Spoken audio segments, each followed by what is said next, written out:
All right, folks, let's get started. I apologize for being super late. Just could not discontinue the other panel that was before us in the other room because the discussion was so engrossing. So we will still spend an hour. I guess we'll just roll the delay further down and try and recover over dinner. That's the penalty we pay. Okay. So the discussion today that we want to have is about developing political skills, but somewhat knowingly, I think I lied to you when we shared that topic of panel discussion today. Because the discussion that we really want to have is what can we learn from some of the elected members, some of the appointed members on this panel that I'll introduce in a bit. What can we learn from them as mentors ourselves to the next generation of our kids who want to run for public office, who want to get appointments in administrations. And I'm sure there's a few of us over here who may at some point decide to run, so this is also an opportunity for us to ask questions, clear some doubts, and learn again, just as we want our mentors to be learning. We cannot really have this discussion unless I really introduce in detail some of the members over here, because I want to bring different perspectives. And I know that some of the members have either self-introduced themselves or have been introduced in the morning, but I still want to highlight some aspects that have not been shared about them. So in no particular order, let me start with Aziz Hanifa. For those of you who do not know him, Aziz has been covering U.S. South Asia relations and Indian American community news based in Washington for over 35 years.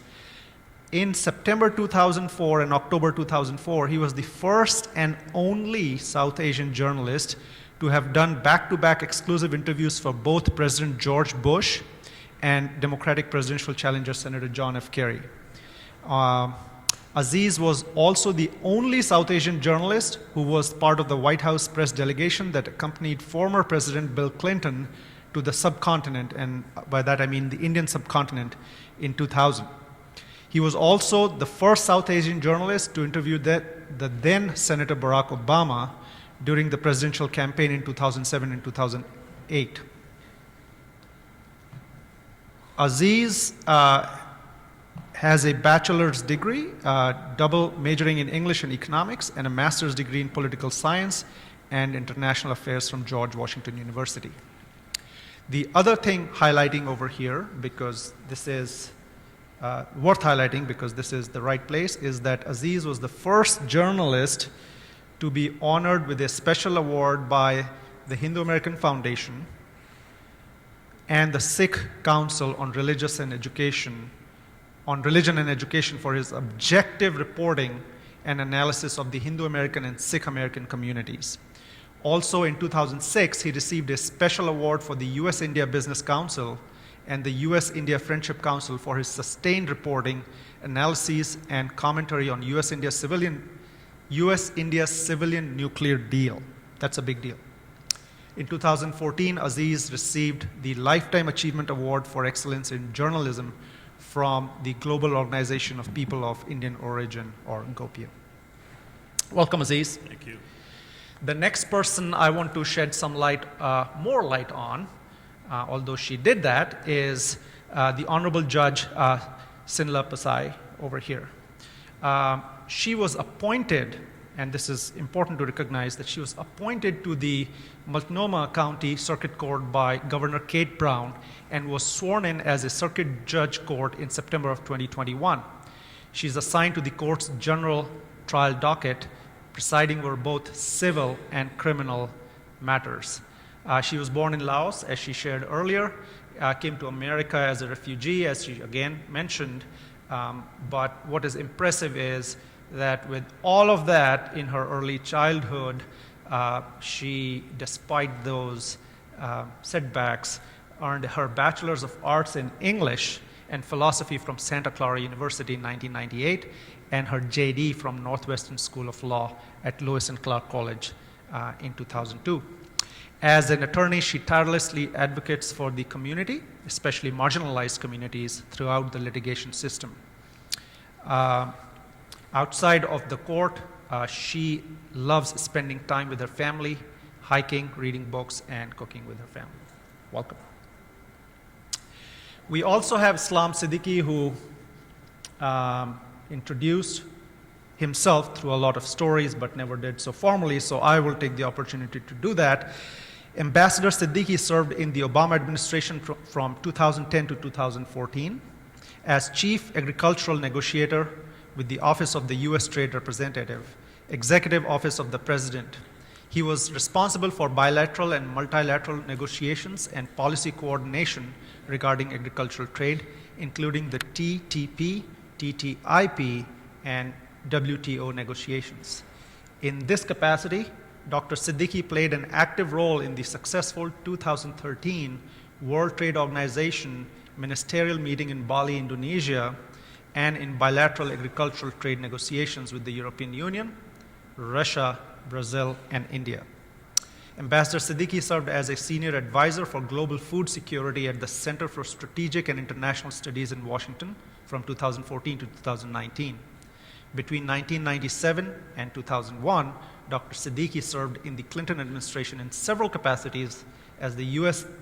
Department of Agriculture Undersecretary for Marketing and Regulatory Programs, Senior Trade Advisor to Secretary Dan Glickman, and Deputy Undersecretary for Marketing and Regulatory Programs. Dr. Siddiqui was the first president and founding member of the United Muslims of America, UMA, in 1982. UMA's affiliate organization, UMA Interfaith Initiative, continues to promote interfaith understanding among all faiths in the San Francisco Bay Area to this day. In addition, he served as the president and board member of the Sacramento Muslim Mosque Association in the early 1990s. He earned his MS and PhDs, as he mentioned earlier, both from University of Illinois at Urbana-Champaign, and in 2011, he was awarded the Doctor of Science honorary degree by his alma mater at Pantnagar University in India. Welcome, Dr. Siddiqui.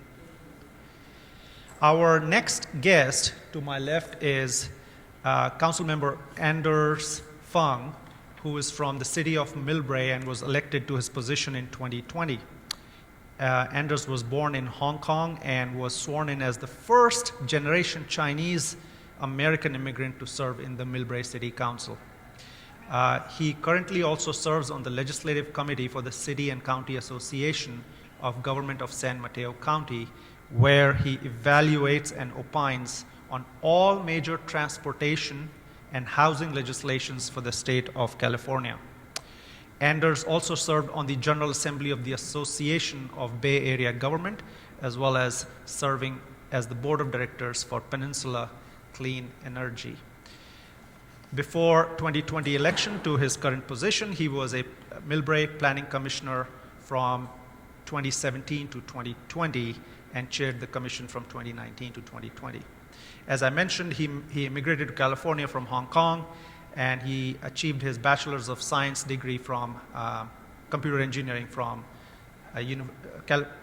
California Polytechnic State University at San Luis Obispo. Welcome, Anders. I must also say before I get started that Anders is the only person I've met whose mannerisms and style of speaking is very closely, it reminds me of President Obama. So pay attention to that as he speaks. All right. So welcome to the panel, everyone. The reason I gave all this introduction to the audience is because I think there are aspects that people associate with certain positions that people get elected to, either in terms of the resume they want to build or the kind of decision and influence they want to have.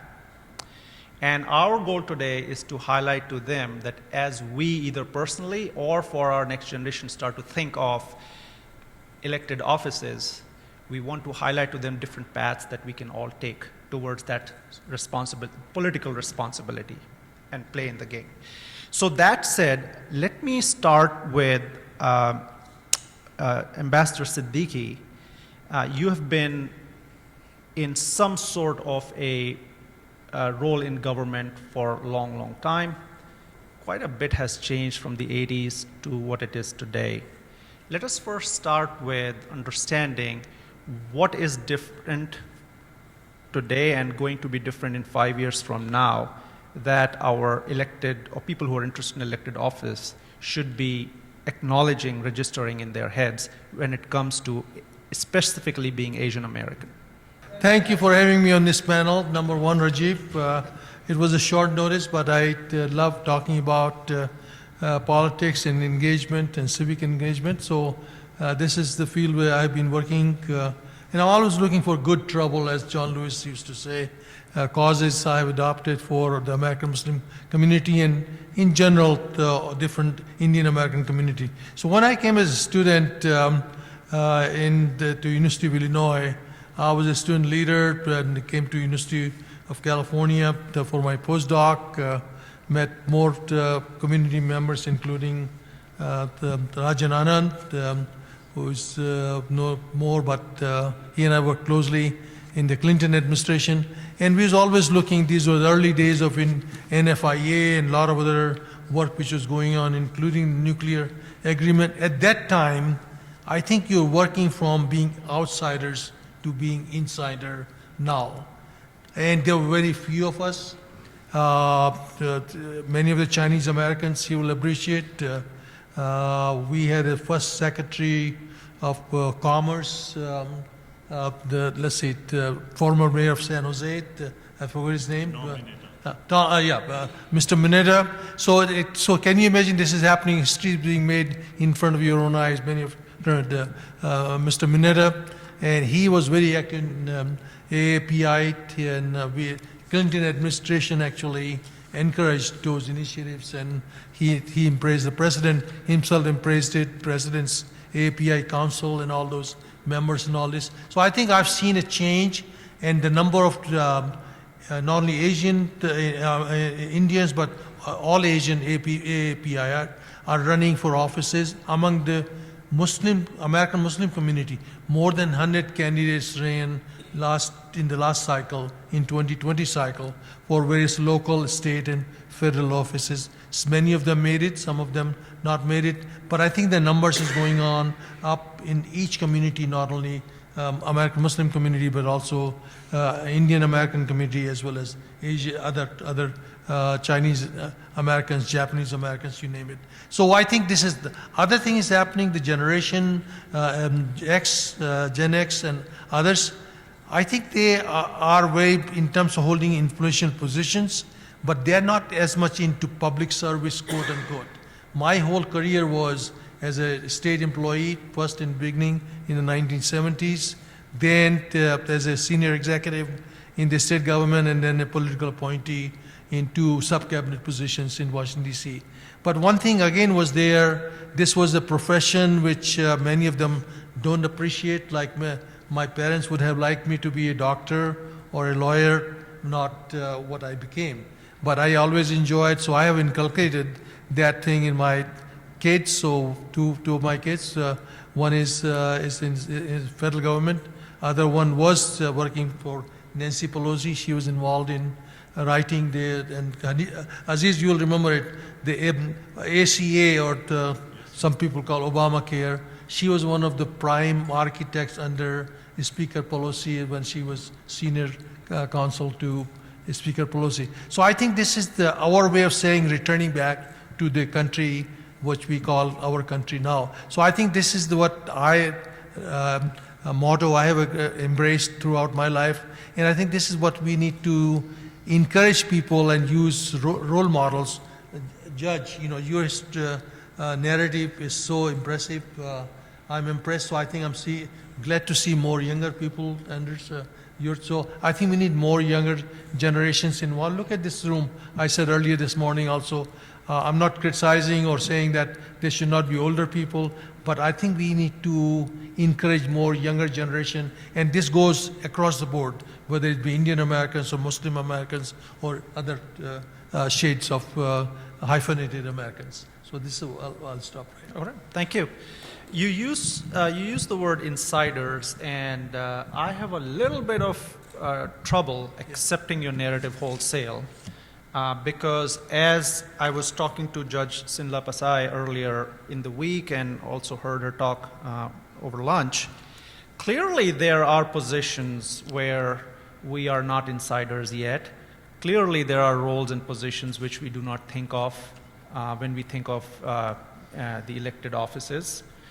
Clearly, there are places that we are probably not even aware of where we can be influential decision makers or be able to change the game, whatever it is.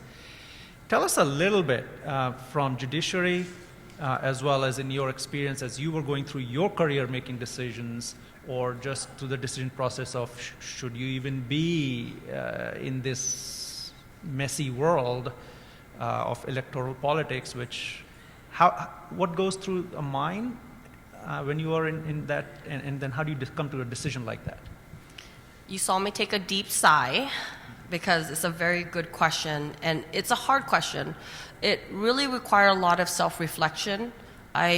People have been asking me to put in for over 7 years before I even decided to put my name in. The hardest part is believing that you're not good enough. That's part of our culture that was ingrained into me. I had to prove myself on every level and won enough awards to fit 2 shelves before I even thought about possibly putting in. And it's important to understand that the judiciary seemed like a secret society to many lawyers, including myself, who was very active with our bar association on a national and on a state level. It was hard to even put the application in because you have to be your best advocate. You have to interview on multiple levels, from the specialty bars, who are the front lines. If you don't make that cut, you don't get to go to the next level. And before you even meet with the governor. And to be elected, you had to put a packet of information together of your credentials. Mine spanned 21 years of legal professions. I had letters from Congressman Senator Wyden. I had letters from key staff members of the governors. I had a letter from FBI because I was part of their task force. I had a letter from the U.S. Attorney's Office. And then I had letters from the state and local court, the defense bar, the specialty bar, the Oregon Asian Pacific American Bar Association. I had collectively over 100 letters, but I was only allowed to submit 8. Think about that. That was such a struggle because those 8 pages determined whether or not I was good enough. And although the governor who I was knew exactly who I was because I was her chairwoman on the Oregon Commission of Asian Pacific Islander Affairs for the state of Oregon, she handpicked me, but that was not enough. I had to go through 7 levels of panels before I could even be chosen. And once I got there, and in these interviews, it's not just you, but it's your legal community, but also your community at large, the people who love you and care about you, who questions you. So your imposter syndrome really kicks in. And you're like, am I good enough?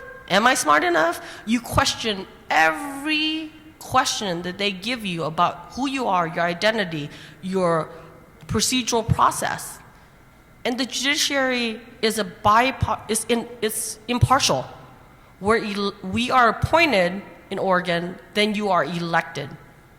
I have no loyalty to anyone except for the law and the Constitution that I must interpret.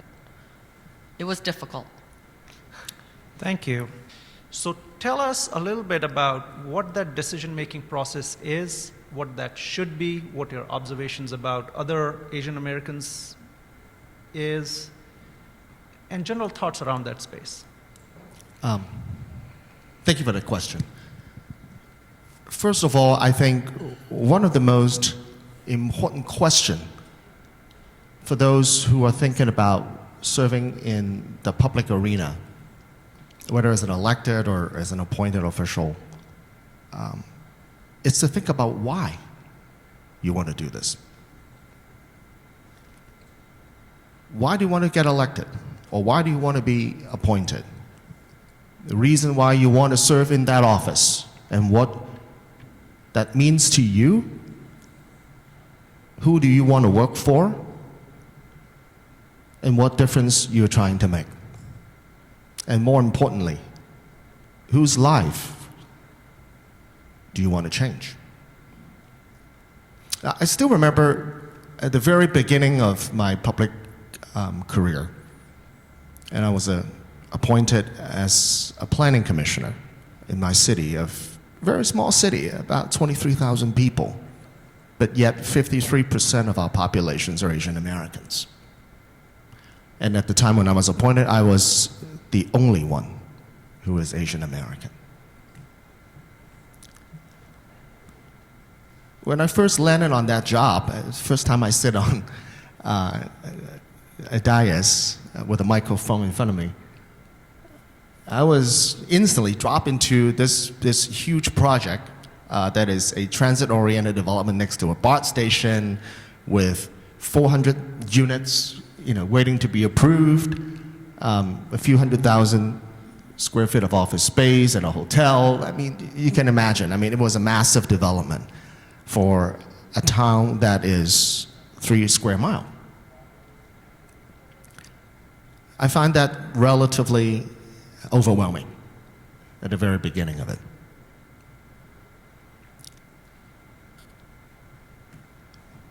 That was 2017. Fast forward 5 years from that, in 2022, that project is slated to complete before the end of the year, where 400 units of residential space is coming in, 100 of which I helped negotiate it to be below market rate housing. I got phone calls coming from those who are in our constituency, as well as those who want to be a part of our constituency, and say, hey, Councilmember Fung, thank you for approving that project. Because now I have an opportunity to apply for a below market rate housing for my mother, who is a senior, who gets to be close to their grandkids every day, who gets to be in the community center where they can participate in that senior lunch program. They get to see her friends again. They can be walking distance to see her friends and family who otherwise you would have no way of seeing them. And then I instantly, light bulb went off. It's like, I do this job because some old lady's life just got a little bit better. Some kids just get to see their grandma a little bit more often. Perhaps she can now participate in that kid's soccer practice and see the kids playing soccer and basketball on a Thursday evening. It is that level where you could be a part of changing and making better someone else's life and making a difference that will change someone's lives forever. And that is the high honor, a distinctive high honor of my own, and I have an opportunity to do that in a public office arena, in a town that is 3 by 3 square miles. And that's what I take to bed every day thinking, that's worth it.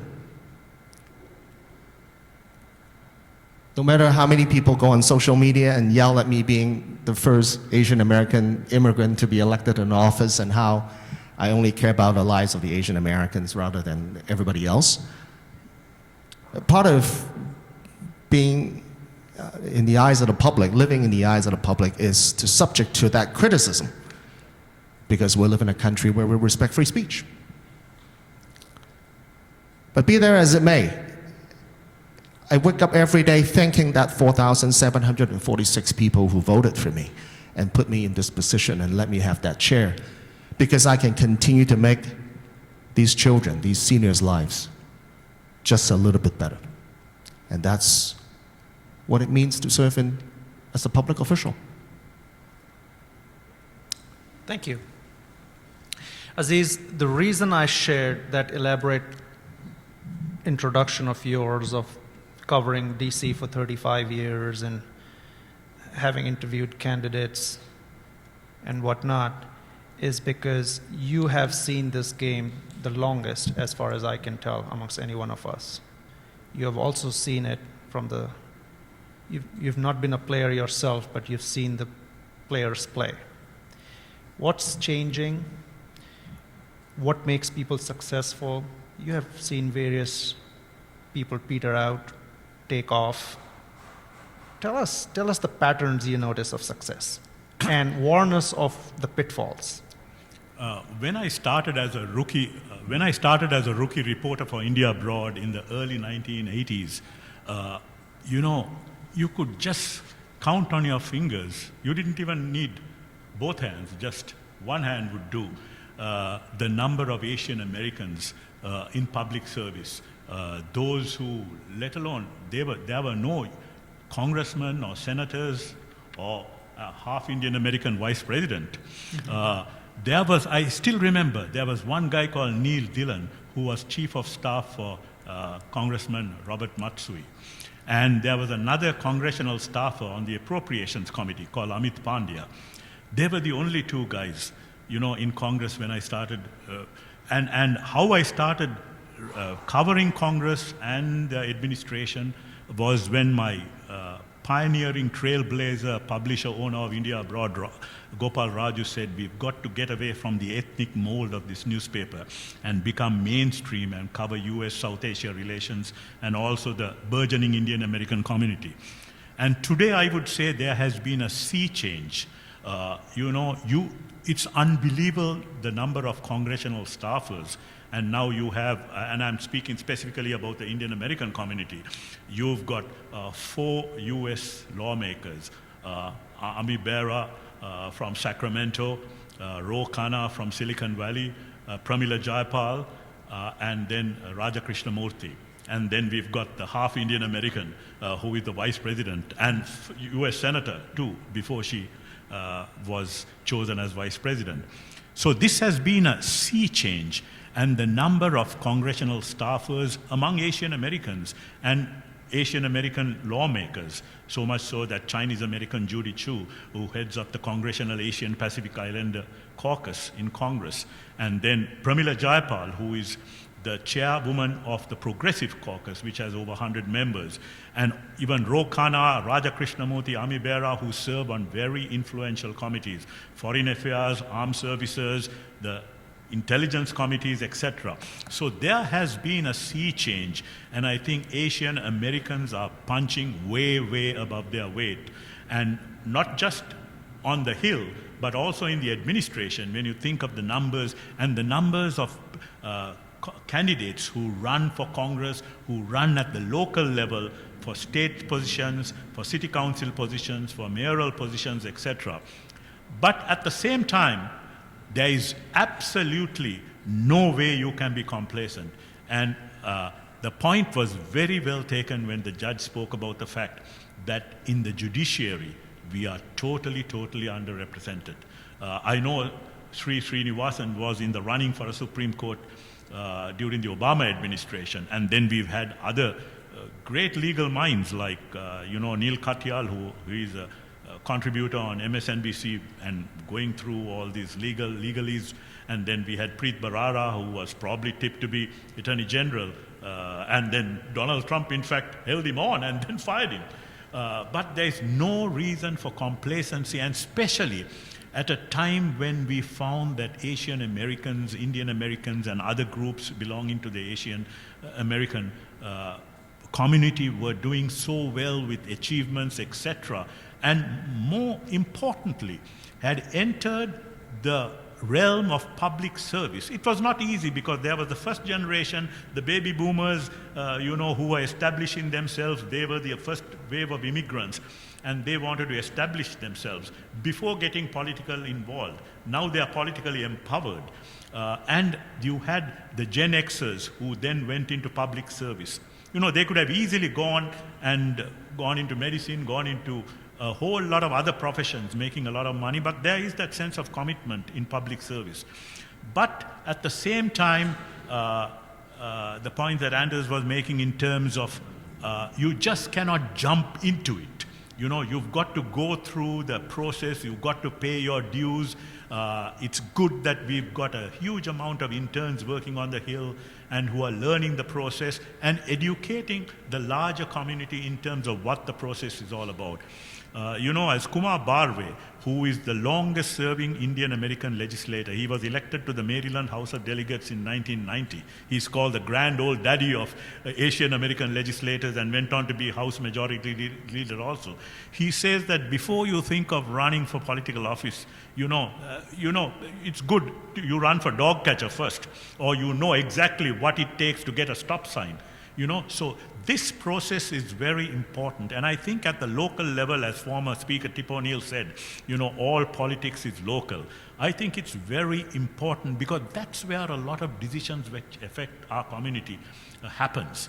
You know, and this is where you can also affect change in terms of all kinds of xenophobia that crops up whenever there is a situation of either unemployment or, you know, the pandemic was a classic example.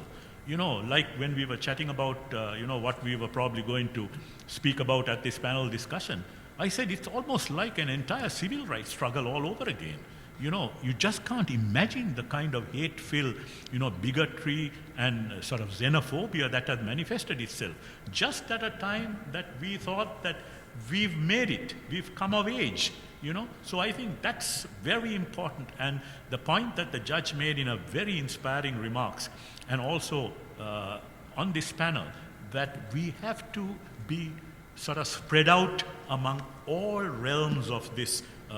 And the judiciary is very, very important if we are to alleviate the conditions of our community. Thank you. Earlier during the day at different times, both of you said something which was quite interesting. One president introducing to the other and saying, he is mine now. You talked a little bit about 1 foot here and 1 foot there. When you run for an office, especially a bigger, more visible office, how do you address concerns of dual loyalty?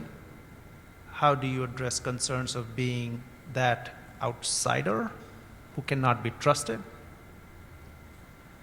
What should our kids be doing? What should I be doing if I'm interested in running to address the foreigner label on me? You want to go first?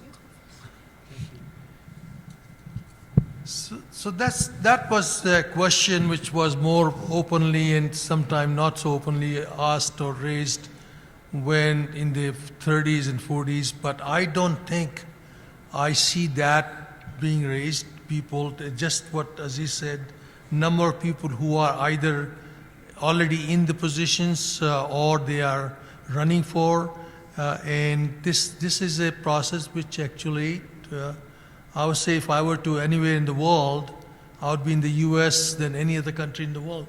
This is a system which embraces diversity in spite of all the shortcomings of this experiment in progress in democracy. This is still the best. So I think this is human nature.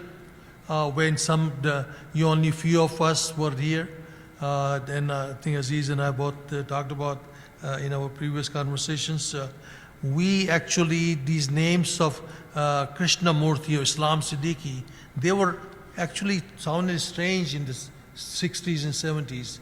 Now no one is this question about these long names of us. Acceptance in private sector. You are talking about government, even private sector, all these CEOs of many of these companies. So I think we can always look at the glass half full, but that's one point. Other point is we have to prove ourselves. If you're coming into a new town or new country, you have to prove yourself that you have what it takes to do the job. So I've never held a run for office, but appointee position, I always had to prove myself. And I think once they see you can deliver the goods, people will trust you and you have ethics, and you hardworking, I think people will accept you. That's the way I've done throughout my career. You have to deliver 110% in order to get the job. Thank you. I mentor a lot of young lawyers and law students, and that's a question that I often get. I actually had a young Jewish woman who just came from Ukraine and Russia, being half Russian, half Ukraine.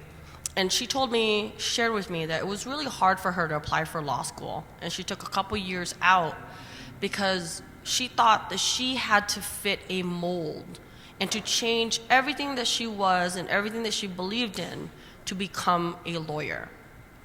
My advice always to anybody who is in the public eye is always to be your authentic self. What you bring to the table is special to you to help diversify the lens. For me, it was the lens of the judiciary. The fact that I was the only person appointed in Oregon history with an immigration background highlighted some of the fractures that we had in how laws and policy were being applied to our community. In addition, it also helped shape, for me, my love language is food. You know, part of the Asian culture, we feed each other. My first year as a bench member, I held the API Food Festival in the courthouse. It blew people away. As one of 38 appointed judges, I had API Heritage Month where we cooked Asian food. It brought the staff together. We had a conversation about the diversity of the people who worked in the courthouse. And this is how we continue to help pave and change ways, is being true to who you are. That's critical. Thank you. Thank you for the question about the feeling of an immigrant, which, if I may just kind of take a moment, have a little latitude from everybody, I want to share another story with you. And that happens to me 6 months into my office as a council member. I went to my dentist, and there's a dental hygienist who, she's a Chinese American immigrant. She came from China. She is a mother of two with her husband. And then she recognized me. I think maybe it's because all the campaigning. And we started to talk before she started cleaning my teeth. And I asked her where she lives, you know, and you know, how are you doing these days? And she was very ecstatic and enthusiastic and tell me, oh, you know, Councilmember Fung, I just moved into a city called San Carlos. I used to live in San Francisco in the Sunset District where all the Chinese people are. Now I just moved to this white people neighborhood called San Carlos. Then I instantly, a breaker in my head tripped. You realize what she just said? It's that I moved into this white people neighborhood called San Carlos. It is that mindset of a perpetual foreigner that we as an Asian American, as a sort of a mortal minority, where we feel complacent and comfortable living in a community where all of us look alike. And when yet we move into a different neighborhood, we brand that as we moving into a white people's neighborhood. And she does so. So I asked her the question, right? Why do you do that? Why do you move to this white people neighborhood? I kind of string her along a little bit. Why do you move into this white people neighborhood? Oh, you know, the schools are great. You know, the lawns are a little bit cleaner, and you know, you don't see too many people hanging their laundries in their backyard. I mean, think about that. I mean, it's a very real day-to-day thing, right? It has to do with your lifestyle. But then I started to explain to her, I said, Julie, that's her name, San Carlos, now it's your neighborhood. You live there. You belong there. You are part of them. It's all of you. You didn't move into a white people neighborhood. You moved into a city called San Carlos, which you now are part of, and you should if not already, become a registered voter and actively participate in local civic affairs so that your kids' lives can get better. You need to make sure your voices is heard because you are one of them now. And she looked at me and just draw the blank. What are you talking about, Councilman Fong? It's incumbent upon all of us to feel belong. Because wherever you are, wherever you happen to be, and wherever you will be, that's your home, and that's your community, and you're a part of it. Taking a cue from that personal anecdote and the experience you had, I think it's also very important that we forge coalitions with other minorities. If people haven't seen the movie Mississippi Masala by Meera Nair, I think it was a movie ahead of its time. You know, and we've got to address some of the demons that our community also has. Let's face it, for a long time, the older generation of the Indian American community didn't embrace the African American community. And there were all these historical precedents that it should have been something that came naturally. Martin Luther King, you know, his whole movement, the Satyagraha movement, was based on Mohandas Gandhi. And so was Good Trouble Congressman Lewis. But now I'm so happy to find that there is an embrace of the African American community, and the kind of, you know, old hangovers that we had has quietly dissipated, and we are all in this together. And there are also times I think it's important, and I think it's good that this debate has begun. You know, just because someone is Asian American or Indian American, it's not sort of bounden of the community to support that candidate. Issues of concern, issues are very, very important. I remember covering the whole Mike Honda and Ro Khanna duel that was happening, you know. Here was Ro Khanna, this young, you know, upstart in a sense, coming up against Mike Honda, who was revered by the Indian American community, you know, because he'd been so good to the community. So there is a time sometimes when the community gets split because it's issues that of concern that have to be addressed. And forgive me for not being bipartisan enough. You know, let's not forget that Bobby Jindal and Piyush Bobby Jindal and Nimrata Nandava, who became Nikki Haley, both were governors in the South, in South Carolina and Louisiana. But there was the younger generation, the Gen Xers, who were totally opposed to them.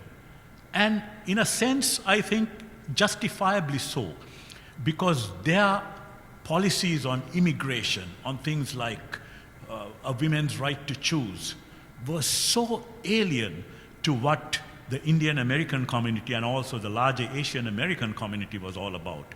So I think it's very healthy for us to be involved in that debate, because that's how I think we become more wholesome and we can be more accepting that these are things that make us feel that we are really part of the mainstream. That's quite encouraging. One other thought before we go to the audience for questions, if they have any, which is, Aziz, you said, just when you thought we have arrived. And I want to dovetail that with what we are seeing unfold geopolitically. China-Taiwan conflict, China-India conflict, India-Pakistan conflict. So just when we thought we have arrived, now we are starting to see these factions build up within our own community. How do we, and by the way, these differences will only grow at least for the next decade. How do we prepare ourselves as candidates? What advice do we give to our candidates of how not to other each other, right? How do we avoid othering each other, given what is unfolding around us? Please. Simora. As communities get large number, I think when we're small, like as we were talking about earlier, there was a more possibility of us working together. I've seen this segmentation in the Indian American community. Same thing is happening in the Muslim American, where there's some Islamic centers are called, this is Afghan center, this Arab center, this is Indian Muslim center. So all these things are happening. But I think in political arena, civic engagement, I don't see as much, at least based on my experience. But I think this is not good. It's not healthy. And I think some of the politics of back home, when it comes to these shores, which is our new home, actually is going to complicate more. What's happening in Pakistan or what's happening in India is going to test our, what I call secular, democratic, pluralistic. If we want to enjoy these benefits here, we cannot close your eyes what's happening in China or what's happening in India. So I think this is very important for us to be, that test our sincerity and determination that we are the citizens of the world's oldest democracy, and it's work in progress. But I tell you, the things which are happening now in America, I think this is testing the fault lines are getting bigger, and this concerns me. I don't have a solution for you, but it should be of concern to all people who believe in democracy, and we want to keep it one of the hundreds of years.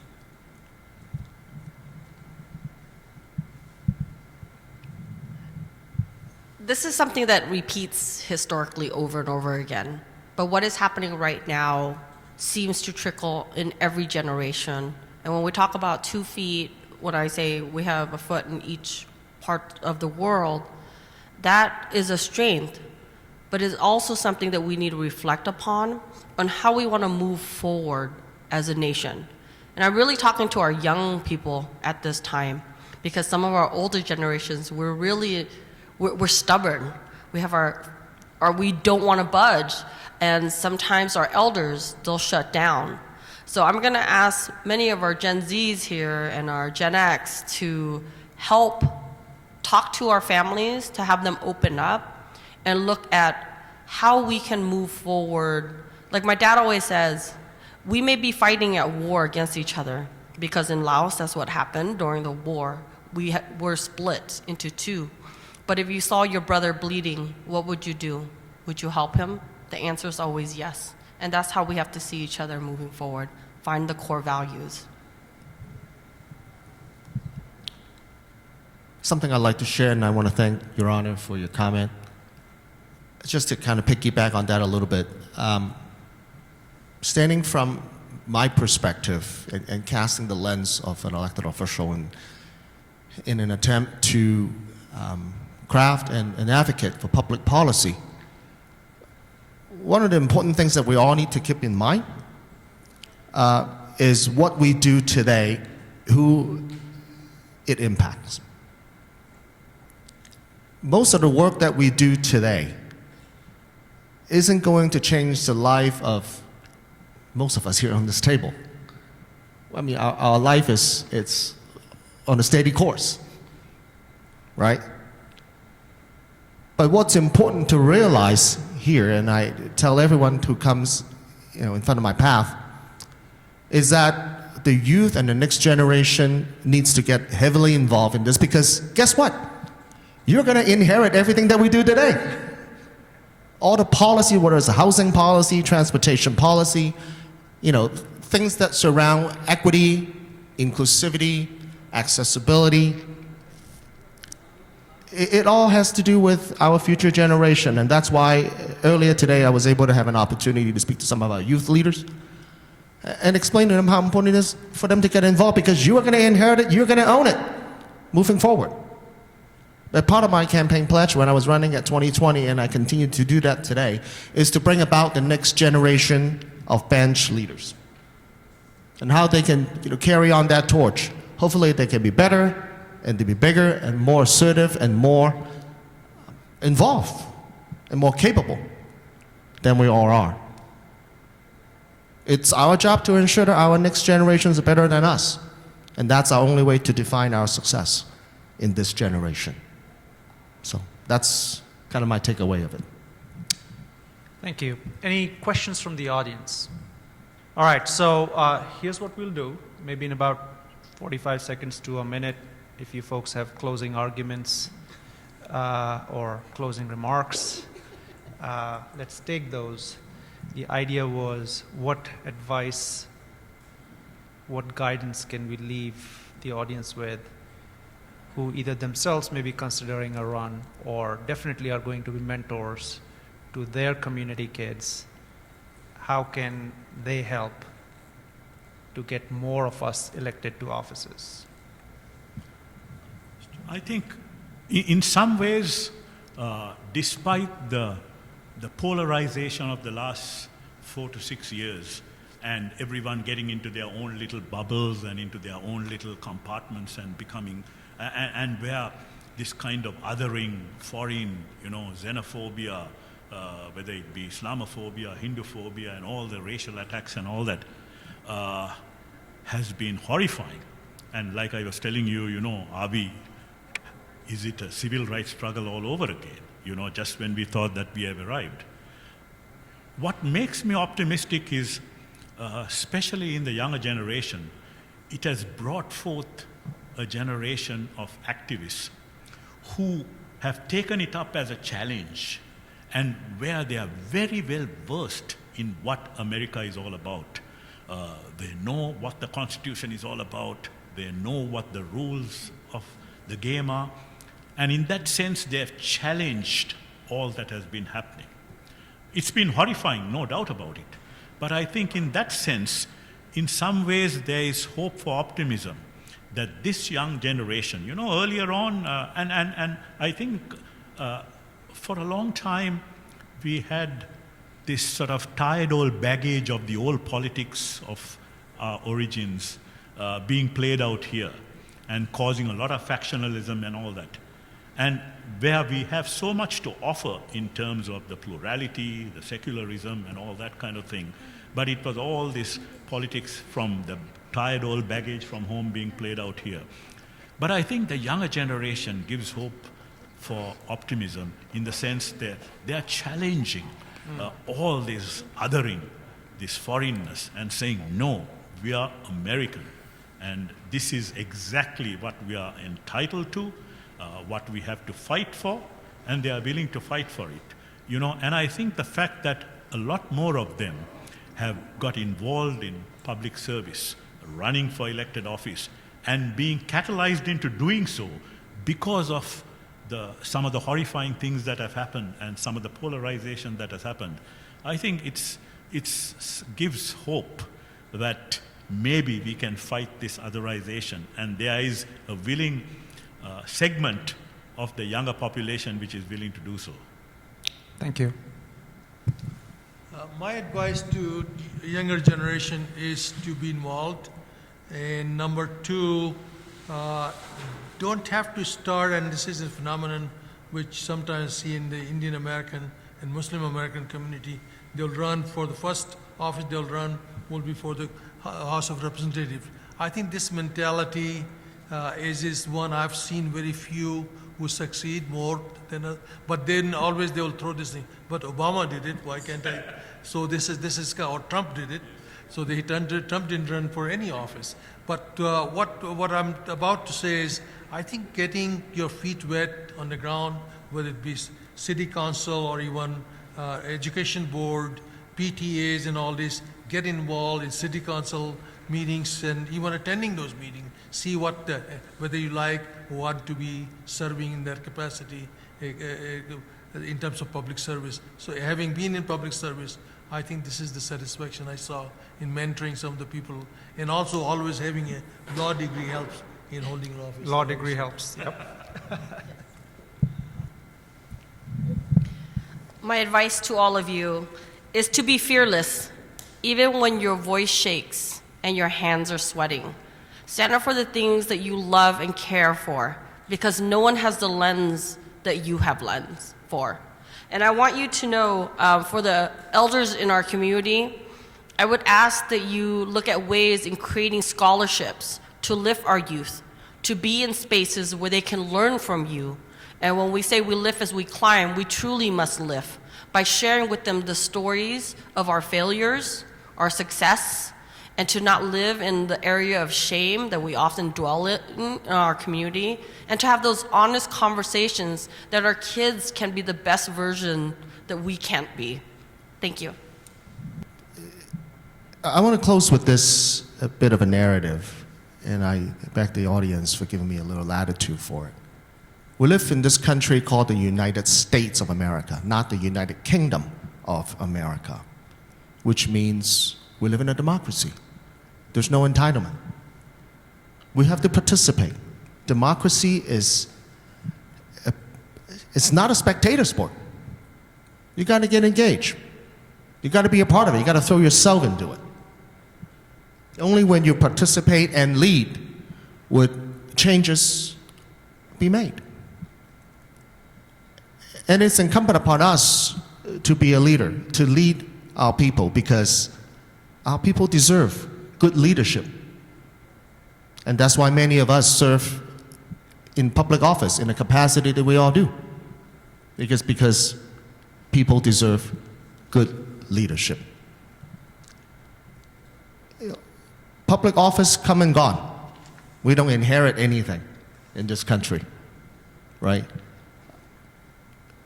You know, long after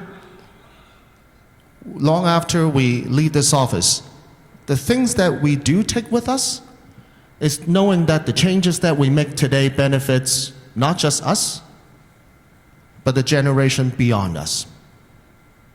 In my mind, why I want to be in public service is because I'm fortunate enough that I don't necessarily worry about where my next meal is coming from. But I believe that a life well lived is a life to serve not yourself, but others. Because at some point, I want to see our next generation, Asian Americans and beyond, to take that leadership position, to be able to lead this country and our community to a better place, and continue to make those changes that benefits everybody else. And that's what being in public office is about. Thank you. Thank you. You've been a brilliant panel. I apologize again for running a little over, but let's do this. Let's see what's going on in the other panel. I hope they are done. We'll take a 10-minute break and get started with the next panel, 4:30.